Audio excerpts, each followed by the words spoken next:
વિશ્વ પર્યાવરણ દિવસની આજની કરુણા ફાઉન્ડેશન અને એનિમલ હેલ્પલાઇન દ્વારા રાજકોટની અંદર મેયર બંગલે એક સુંદર મજાનું રોપા વિસ્તરણ, કુંડા વિસ્તરણ અને ચકલીના માળાનું જે આયોજન કર્યું છે એ બદલ હું સૌ આયોજકોને અભિનંદન આપું છું.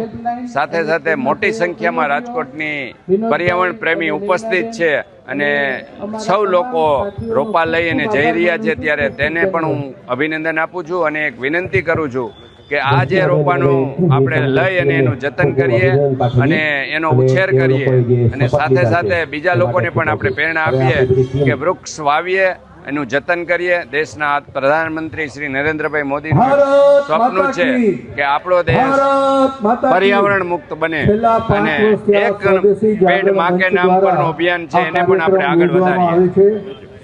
પ્રતિક Sanghani, animal welfare board of India member.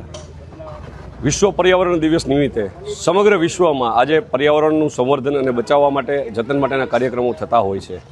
એ અંતર્ગત રાજકોટ શહેરની મધ્યે પ્રથમ નાગરિકના નિવાસ સ્થાને એટલે કે મેયર બંગલે રેસકોર્સ રિંગ રોડ ઉપર દર વર્ષની જેમ જ તુલસીના રોપા, સેતુરના રોપા, વિવિધ કલમી રોપા કે જેનાથી પક્ષીઓને, પશુઓને ખોરાક મળી રહે, છાંયડો મળી રહે એવા રોપાઓ, બર્ડ ફીડર, પક્ષીઓ માટે પીવાના પાણીની કુંડી, ચણ માટેના પાત્રા, રામપાત્ર વગેરેનું વિનામૂલ્ય વિતરણ આજરોજ થઈ રહ્યું છે.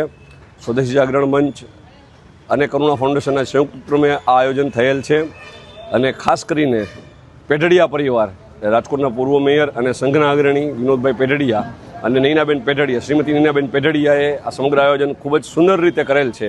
એ બદલ એમનો ખૂબ ખૂબ આભાર.